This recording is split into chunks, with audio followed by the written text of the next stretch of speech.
Yung ano pala pre, malapit na 'di ba? Ngayong Feb yun, yung launch date sa Netflix, Drive to Yung Survive. Drive to Survive, bukas na. January 27, oo. Sa wakas, yes, may papanoorin ulit tayo, mga F1 fans. Oh, yung mga followers natin, wag kayong mag-binge watch sa ang daming episode.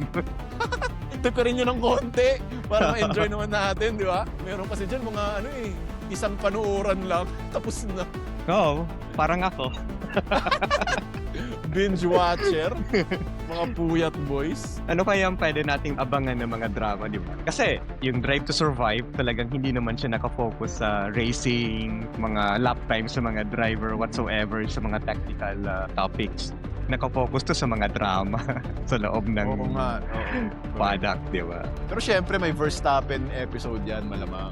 May Lando episode yan, syempre. Yes, correct. Oscar versus Lando. Ay, ayun, papaya rules. Imposible Papaya walang papaya rules. rule na episode dyan.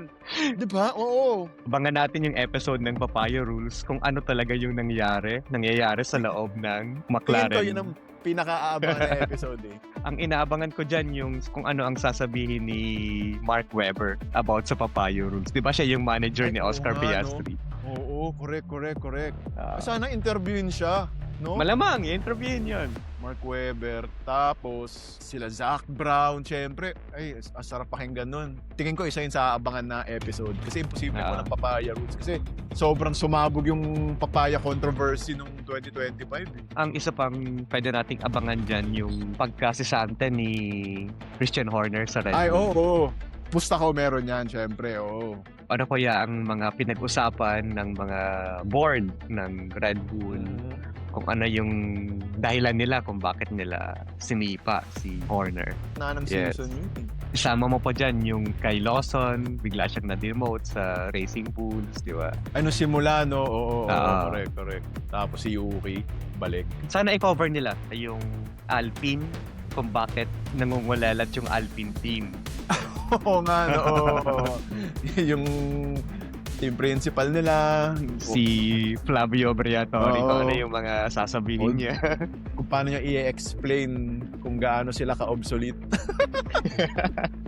Yung mga sistema nila. Kung magkaka-episode ang Alpine, gusto kong maintindihan kung bakit nila in-extend pa sila si Colapinto. Yes, Diba? correct. Oo. Kung bakit siyang napiling i-extend, di sila kumuha ng ibang driver na available. Oo. Diba? Pero gusto ko ring makita kung ano yung ginawa ni James Bowles sa Williams. Oh yeah, oo. Yes. Ay siguro yun kasi dalawang podium si Sainz eh. Imposibleng hindi mailagay Ah. sa Drive to Survive yun. Highlight yun ng F1 eh. Oo. Isa yun siguro sa mga Diba? feel-good na mga Ay, mga feel episode. good, di ba? Ah. Di ba may pa yung unicorn sticker pa sa helmet, o di ba? Mm. Tingin ko i-cover din nila yan, parin Dax. Tama ka dyan, tama ka yan. Oo. Magandang mga ano yan, oo, episodes. feel good story. Rookies. Rookies, Siguro, correct. i-highlight Ah. nila yung mga rookies, daming rookies, Ah. di ba? Sila Behrman, Bortoleto, Kimi, Hajar, podium ni Hajar.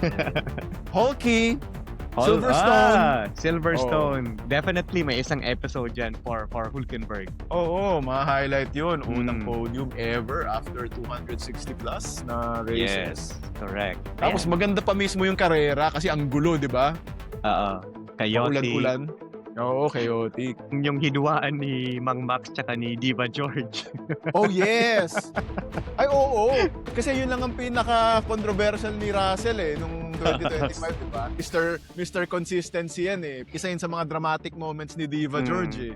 Tingin ko madadali rin yan sa DTS. So sa mga followers natin, ano yung gusto nyong mapanood sa Drive to Survive? Bukas na, abangan natin. Magandang Uy. pag-usapan to sa Pit Stop Pilipinas. Comment nyo yung mga hula nyo ha, na ipapalabas sa Drive to Survive ha.